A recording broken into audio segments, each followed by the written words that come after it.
ناموس رسالت کی بات آئی، پیر سوئے رہے. کون تھے سڑکوں پہ؟ پیر تھے کہ مولوی تھے کہ نعت خواں تھے؟ قوال تھے جن کو سرمایہ کھا گئے جو سارا ہمارا، یہ لوگ تھے. تحریک ختم نبوت میں ڈنڈے کس نے کھائے؟ علماء نے. غازی ممتاز حسین قادری کی تحریک چلی تو سڑکوں پہ کون نکلا؟ تحریک ختم نبوت. بتاؤ نا کسی پیر کا بیان دکھاؤ مجھے جس نے کہا ہو. تھک گئے گلے. ہماری ریکارڈنگیں لا لا کے لوگ ہمیں سناتے ہیں، کہتے ہیں جناب آپ کی سخت تقریریں نوٹ ہو رہی ہیں اور سوشل میڈیا پہ دور دور جا رہی ہے، تھوڑی احتیاط کریں. تو میں نے کہا یار کس طرح احتیاط کریں؟ کیسے احتیاط کریں؟ جس کتے کو اس کا مالک 4 روٹیاں ڈالتا ہے وہ ساری رات آوازیں دے دے کے گزار دیتا ہے کہ میں کسی کو اندر نہیں آنے دوں گا. ہم نے تو ساری زندگی رسول اللہ کا کھایا ہے. اصل بات بتاؤں آپ کو کیا ہے؟ دین مفت میں ملا ہے، اور جو شے مفت مل جاتی ہے اس کی قدر نہیں ہوتی. دین نبی دا ایک ہی جانن دنیا دار کمینے، دین نبی دا جانن والے سونگے وچ مدینے. تجھے کیا پتا، تجھے کیا خبر اس دین کی؟ خبر ہی نہیں میرے رسول پاک کا پسینہ کتنا بہا ہے. کبھی تیرا پھیرا لگے تو احد کے پہاڑ سے جا کے پوچھنا نبی پاک کا خون کتنا بہا ہے. کبھی ٹائم ملے نا ملک شام جا اور حضرت بلال کی قبر پہ کھڑے ہو کے پوچھ دین کتنا قیمتی. اور پھر اس سے زیادہ بات پوچھنی ہو نا کبھی تو مدائن جا، حضرت سلمان فارسی کے مزار کے پاس ان سے پوچھ دین کی قیمت کتنی ہے. وہ تجھے بتائیں گے کہ کئی 100 سال لگ گئے نبی پاک کے قدموں میں پہنچنے تک. 100 سال، کئی 100 سال. اور اگر پھر بھی تجھے تسلی نہ ہو تو جنت البقیع میں جا اور سیدہ طیبہ طاہرہ حضرت فاطمہ الزہرا سے پوچھ. ان سے پوچھ بی بی اس دین کی قدر کیا ہے. وہ تجھے بتائیں گی کہ جب دین کے چہرے پہ سرخ رنگ بھرنا تھا تو میں نے حسین کا خون دے کے بھرا. وہ تجھے بتائیں گی کہ اس دین کو جب پینٹ کرنا تھا تو میں نے جناب علی اصغر کے بازوؤں کے ساتھ مصوری کی ہے. وہ آسان سمجھ رکھا ہے لوگوں نے، آسان سمجھ رکھا ہے. کہا تم کٹ گئے. اور آج اٹھنے والا صوفی اور درویش کہتا ہے سارے ایک ہی ہیں، سارے اسی کو مانتے ہیں. جس سیاستدان کا دل کرتا ہے وہ جا کے مندروں میں پوجا کر آتا ہے، جس کا دل کرتا ہے وہ جا کے ہندوؤں کی ہولی اور دیوالی میں شریک ہو جاتا ہے. سب ایک ہی ہیں. اگر ایک ہی تھے تو حسین کا علی اصغر کیوں شہید ہوا؟ اگر سب ایک ہی تھے تو جناب علی اکبر کیوں شہید ہوئے؟ سارے ایک ہی تھے تو پھر ٹھیک ہے مست رہنا چاہیے تھا. یہ مذاق ہے اتنی قربانیاں؟ شرم ہی نہیں آتی بات کرتے ہوئے؟ جاگو اور اپنے دین کو سمجھو. میرے رسول پاک علیہ الصلوۃ والسلام نے جو دین دیا اس میں تسلب ہے. تسلب، کفر سے بیزاری. کتنی بیزاری؟ حضرت ام حبیبہ رضی اللہ تعالیٰ ام المومنین ہے. یہ ہماری اماں ہے. ماؤں کے نام تو بچوں کو آنے چاہیے نا. یہ مومنوں کی ماں ہے. ابو سفیان کی بیٹی ہیں. حضرت ابو سفیان رضی اللہ تعالیٰ عنہ کی بیٹی نبی پاک کی زوجہ ہیں. جناب امیر معاویہ رضی اللہ تعالیٰ عنہ کی سگی بہن حضور کی زوجہ تھی. بہت بڑے امیر باپ کی بیٹی تھی.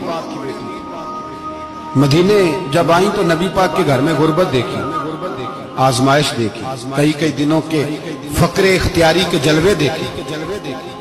ابو سفیان ایک مذاکرات کے سلسلے میں مدینے آئے اور کہتے ہیں میں نے سوچا سیدھا اپنی بیٹی کے گھر جاتا ہوں. تو کہتے ہیں میں حضرت ام حبیبہ کے صحن میں داخل ہوا تو چارپائی پہ بستر بچھا ہوا اور ام حبیبہ ایک سائڈ پہ بیٹھ کر تو سوئی دھاگے کے ساتھ کوئی کام کر رہی. ابو سفیان کہتے ہیں میری بیٹی کی نظر پڑی تو ام حبیبہ جلدی سے اٹھی.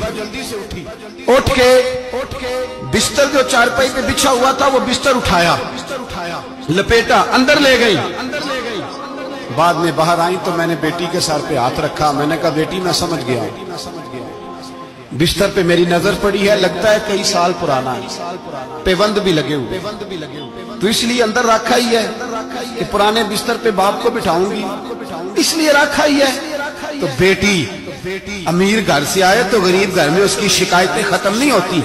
پر دین کے ساتھ تسلط ام المومنین کا، پختگی اور کفر سے بیزاری کہنے لگی ابا جی ابھی آپ کافر ہیں نا، تو آپ کی سوچ ابھی بدلی نہیں، میں اس لیے نہیں بستر اندر رکھ کے آئی کہ آپ کے قابل نہیں تھا، میں تو اس لیے رکھا ہوں کہ وہ میرے نبی کا پاک بستر ہے اور آپ ناپاک ہیں، وہ پاک بستر ہے۔ انما المشرکون نجس، مشرک ناپاک ہوتا ہے، پاک ہونا علیحدہ بات ہے، لیکن میرے دل میں باپ کی قدر بعد میں ہے میرے دل میں، اور رسول اللہ کے بستر کی قدر پہلے ہے، رسول اللہ کی نہیں، رسول اللہ کے بستر کی قدر ہے کہ باپ بیٹھنا جائے۔ اتنی نفرت مشرک سے، اتنا اظہار، وہ باپ بھی ہو تو اتنی نفرت، لوگوں نے پیچھے ڈالے ہوئے پیار کے، محبت کی پینگیں چڑھا رہے ہیں، اور سارے یہ کہیں گے سب صحیح ہے، اور ہمارے دلوں میں نرمی، ہمارا اپنا جوان باہر جاتا ہے، وہ یہ نہیں دیکھتا کہ میں جس سے شادی کرنے لگا ہوں نیشنلٹی زیادہ ضروری ہے کہ ایمان،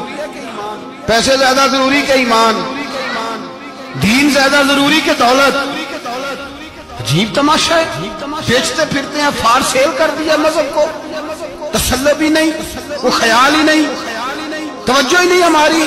میرے رسول پاک علیہ السلام کے صحابہ جو چٹان تھے دین کے معاملے، اپنا پیارا بھی سامنے آتا تھا تو کافر سمجھ کے قتل کر دیتے، اس لیے کہ وہ سمجھتے تھے قوم مذہب سے ہے، مذہب جو نہیں تم بھی، اگر دین نہیں رہے گا تو کوئی شے باقی نہیں رہے، یاد رکھیں اگر دین نہیں رہے گا۔ میرے حبیب پاک علیہ السلام کے غلاموں کا یہ حال تھا۔ احد کے اندر افواہ پھیل گئی کہ حضور شہید ہو گئے، حضرت انس بن مالک کے چچا تھے انس بن نضر رضی اللہ عنہ، جب افواہ پھیلی نا حضور شہید ہو گئے تو جناب انس بن نضر اٹھے، تلوار پکڑی، صحابہ سے کہنے لگے یہاں کیوں بیٹھے ہو؟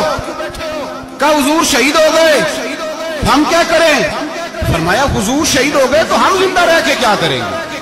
یہاں کیوں بیٹھے ہو؟ ہمارا جینا بھی مصطفیٰ کے لیے، مرنا بھی مصطفیٰ کے لیے، اگر حضور علیہ السلام وصال کر گئے تو اٹھو، ان بے ایمانوں سے لڑتے ہیں جنہوں نے مصطفیٰ کو شہید کیا ہے، اٹھو۔ حضرت انس بن نضر میدان میں نکلے، اس طرح لڑے کہ صحابہ کہتے ہیں نہ زخموں کی پرواہ، تیر برستے رہے پرواہ کوئی نہیں، تلواریں چلتی رہی پرواہ کوئی نہیں، ان کے وجود پر نیزوں کے زخم آتے رہے پرواہ کوئی نہیں۔ حضرت انس بن نضر اتنا لڑے کہ شہید ہو گئے، اور جب شہادت کے بعد ان کی لاش دیکھی تو 80 زخم نظر آئے، تلواروں کے نیزوں کے 80 زخم۔ حضور کے لیے ان لوگوں نے جانیں دے دی، پرواہ نہیں کی۔ یہاں اس مسئلے کو